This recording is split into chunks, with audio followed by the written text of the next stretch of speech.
পৰ্বতজোৰা sub ডিভিজনৰ পৰ্বতজোৰা সমষ্টিৰ আজিৰ ration card বিতৰণৰ এই কাৰ্যসূচীত উপস্থিত আমাৰ ইএম ৰেওৰেৱা নাৰ্জাৰী ডাঙৰীয়া, এই সভাত উপস্থিত আমাৰ কোকৰাঝাৰৰ ডিপুটি কমিশনাৰ ডাঙৰীয়া, পৰ্বতজোৰাৰ SDO চিভিল ডাঙৰীয়ানী, এই সভাত উপস্থিত আমাৰ সকলোৰ শ্ৰদ্ধাৰ গৌৰীপুৰ সমষ্টিৰ প্ৰাক্তন বিধায়ক বনেন মুছাহাৰী ডাঙৰীয়া, আমাৰ প্ৰাক্তন MCLA যতীন্দ্ৰ ব্ৰহ্ম ডাঙৰীয়া, ইয়াত উপস্থিত আমাৰ দলৰ সাধাৰণ সম্পাদক ৰাজু কুমাৰ নাৰ্জাৰী ডাঙৰীয়া, ইয়াত উপস্থিত আমাৰ অতিথিসকল, মাতৃসকল, বাইদেউসকল, দাদাসকল, ভাইসকল আৰু আমাৰ ফুড এণ্ড চিভিল সাপ্লাই ডিপাৰ্টমেণ্টৰ আমাৰ BTCৰ ছেক্ৰেটাৰী বুঢ়াগোহাঁই ডাঙৰীয়া, CSD ডাঙৰীয়া আৰু বিষয়াসকল, মই সকলোলৈ ভোগালী বিহুৰ শুভেচ্ছা জনাইছোঁ।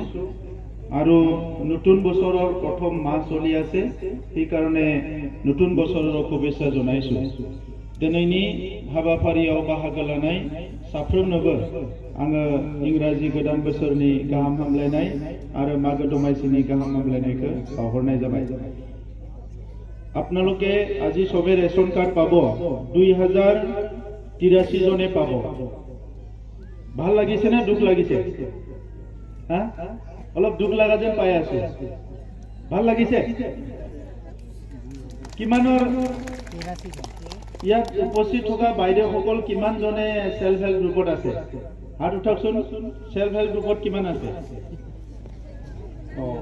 ডাউন কৰক। আৰু কিমানৰ নাই? কিমানৰ নাই? নহা কমে আছে। ঠিক আছে। এতিয়া আজি যোৱা 25 তাৰিখলৈকে অসমৰ এনেকুৱাই ৰেশন কাৰ্ড বিতৰণৰ কাম অসমৰ মন্ত্ৰীসকল, কাউন্সিলৰ চিফসকল এই কামটো কৰি আছে। আমাৰ বিষয়াসকল, DC সকলৰ উপস্থিতিত আৰু অসমৰ ইতিহাসত এইটো এটা বহুত ডাঙৰ এটা কাম যে য'ত 42 লাখ হিতাধিকাৰীক একেবাৰতে ৰেশন কাৰ্ড বিতৰণ কৰা। অলপ আগতে আমাৰ EM ডাঙৰীয়াই কৈছে, আগতে এই ৰেশন কাৰ্ড বিলাক মনে মনে দিছিলে, কোনে কিমান পাইছে কোনে কিমান পোৱা নাই গম পোৱা নাছিল। কিন্তু এতিয়া একেবাৰতে 42 লাখ পৰিয়ালে ৰেশন কাৰ্ড পাবলৈ সক্ষম হ'ব।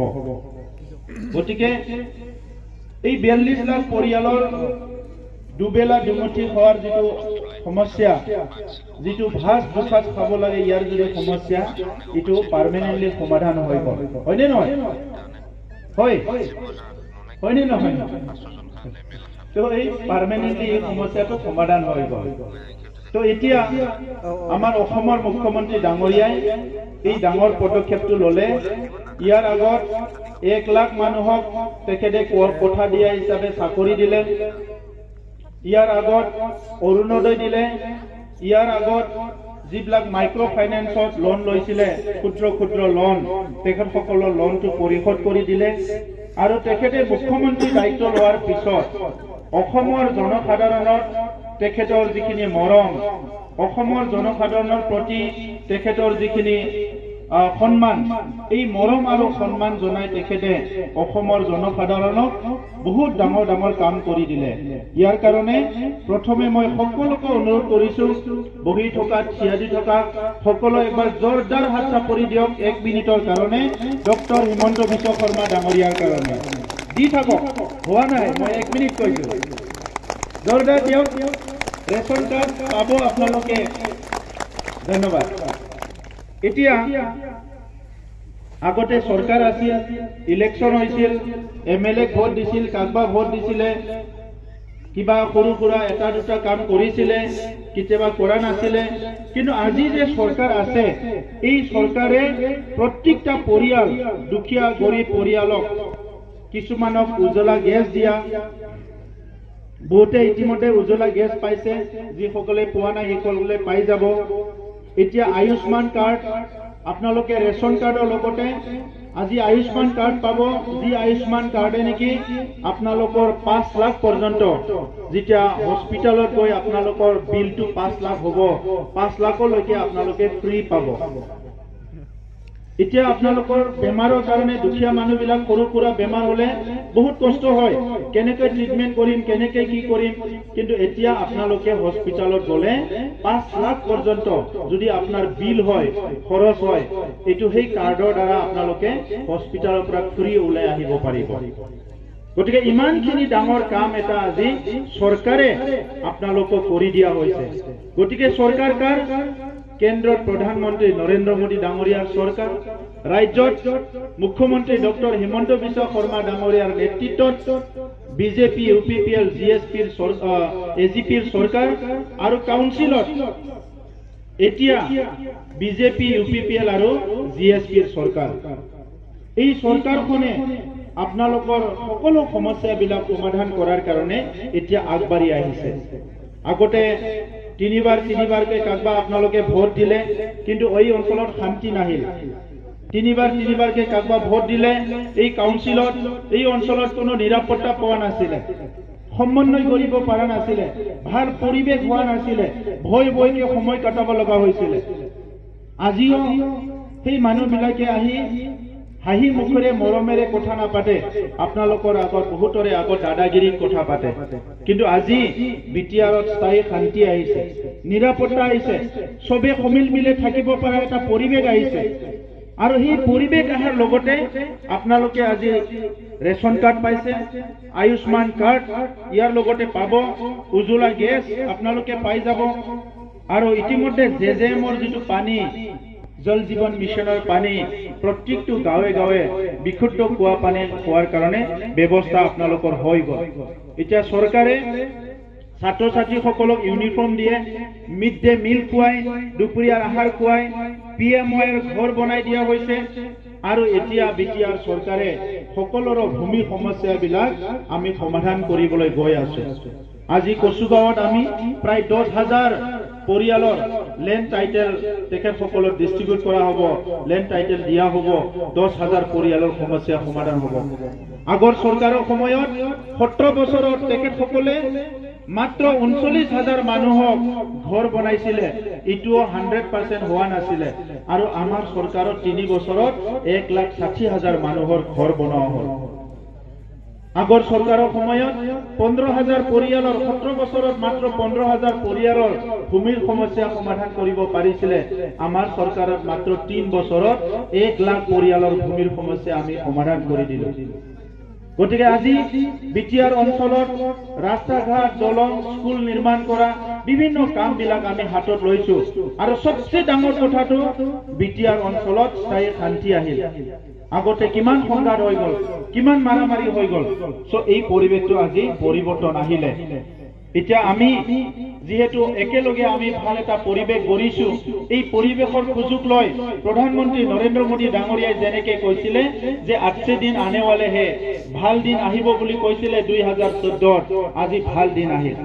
এতিয়া আৰু আপোনালোকে ধৰ্মক লৈ পেলাই, ভাষাক লৈ পেলাই, জাতিক লৈ পেলাই বহুত ভয় কৰিব লগা নাই। এই অসমত, এই বিটিআৰত ইয়াতে বড়ো, বঙালী, গাৰো, মাইনৰিটি, আদিবাসী সকলো একেলগে বসবাস কৰি আছে আৰু একেলগে থাকিব লাগিব। কাজিয়া পেচাল বিলাক বন্ধ কৰি খেতি বাতি কৰা, স্কুলত ছাত্ৰ ছাত্ৰী ভালকে পঢ়া, ব্যৱসায়ী বিলাকে ভালকে ব্যৱসায় কৰা, ধুনীয়া এটা পৰিৱেশ আপোনালোকে সবে মিলি গঢ়ি তুলিব লাগিব। এতিয়া কোনো বন্দুক লোৱা মানুহ নাই, কোনো কিডন্যাপ কৰা মানুহ নাই, কোনো ধন দাবী কৰা মানুহ নাই। এই পৰিৱেশটো আজি গঢ়িবলৈ সক্ষম হৈছে। সেইকাৰণে আপোনালোকৰ এটা দায়িত্ব থাকিল। প্ৰধানমন্ত্ৰী নৰেন্দ্ৰ মোদী ডাঙৰীয়া দুবাৰ ভাৰতৰ প্ৰধানমন্ত্ৰী হয় আজি সমগ্ৰ ভাৰতত যি এটা পৰিৱেশ গঢ়িছে, তৃতীয়বাৰৰ কাৰণে তেখেতক প্ৰধানমন্ত্ৰী কৰাটো আমাৰ সকলোৰে দায়িত্ব। তেখেতে আমাৰ গৰীবৰ পৰা, সকলো গৰীবৰ পৰা একদম ভাৰতবৰ্ষখন শক্তিশালী দেশ গঢ়ালৈকে চিন্তা কৰিছে।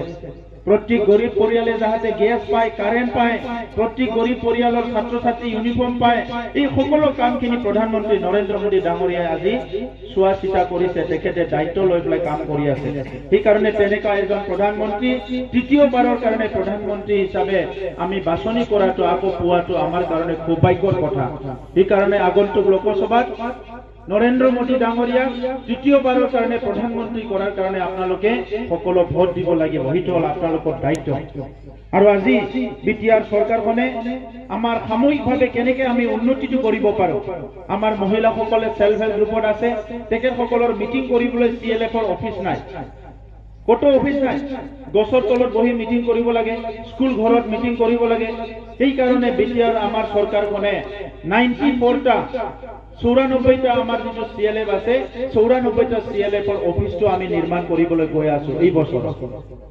আপোনালোকে অফিসত বহি মিটিং কৰিব পাৰিব আমাৰ ইলেকশনৰ প্ৰতিশ্ৰুতি আছিল ওমেন মাৰ্কেট কৰাৰ কাৰণে মহিলা বজাৰ আমি এতিয়া 40টা সমষ্টিত 40টা মহিলাৰ কাৰণে বজাৰ নিৰ্মাণ কৰিবলৈ গৈ আছো যত আমাৰ বাইদেউসকলে শাক পাচলি কাপোৰ কানি বিক্ৰী কৰিব পাৰিব কিনিব পাৰিব আৰু কমপ্লিট এইটো মহিলাসকলৰ কাৰণে বজাৰটো আমি কৰা হৈছে আমি অনসাই বিঠাঙ্কি কৰিছো প্ৰত্যেক বছৰত 9200 পৰিয়ালক 5000 কোটি টকা দিয়া হৈছে আগৰ বিপিএফৰ সময়ত কুটা কম্বলৰ ৰাজনীতি কৰিছিল আমি কুটা কম্বলৰ ৰাজনীতি বন্ধ কৰিছো কম্বল এখন 200 টকাৰ 150 টকাৰ কম্বল দি একো লাভ নহয় এই কাৰণে আমি প্ৰত্যেক বছৰে 9200 পৰিয়ালক 5000 টকা দিয়া যোৱা 3 বছৰত আৰম্ভ কৰিছো জ্ঞান চেৰাঙৰ নামত ছাত্ৰ বিজুলী ব্ৰহ্ম আৰু দ্বিতীয়ত আছে সংগীতা ৰাণী ব্ৰহ্ম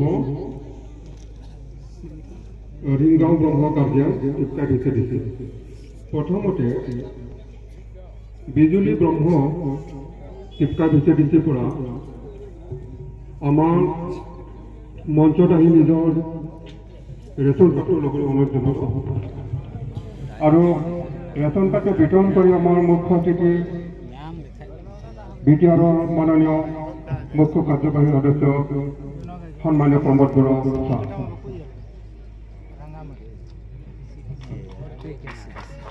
দ্বিতীয় আছে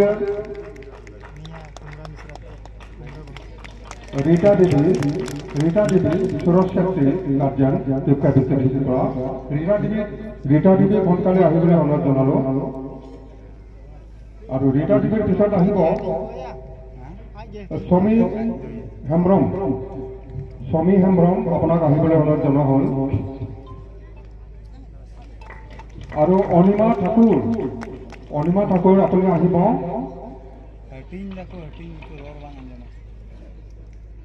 তাৰপিছত আহিব অক্লিমা খাতুন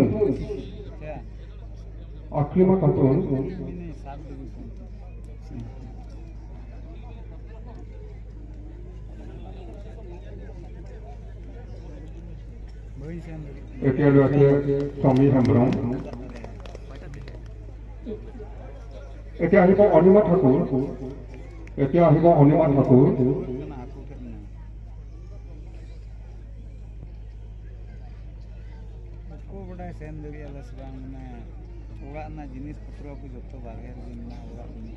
আকলিমা খাতুন এটা আহিব অনিমা ৰাভা আহিব অনিমা ৰাভাৰ পিছত মনাবিলি নাৰ্জাৰী অনিমা ৰাভা আহিব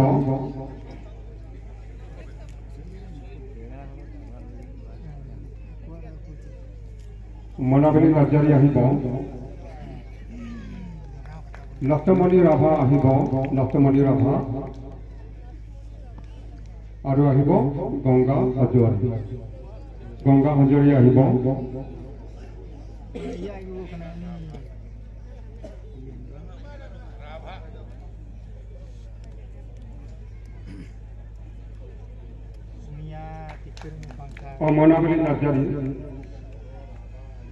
মনাবিলি নাৰ্জাৰী আহিব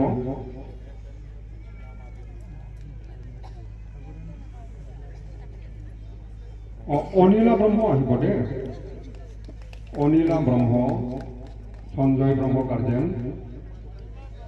অনিলা ব্ৰহ্ম নটমণি ৰাভা আহিব।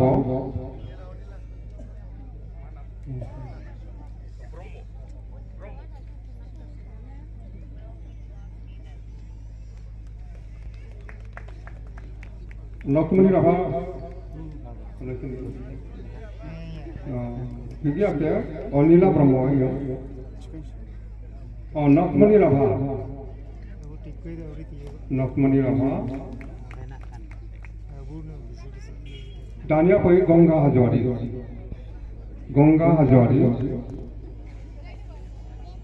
धनसर हजारी गार्जियन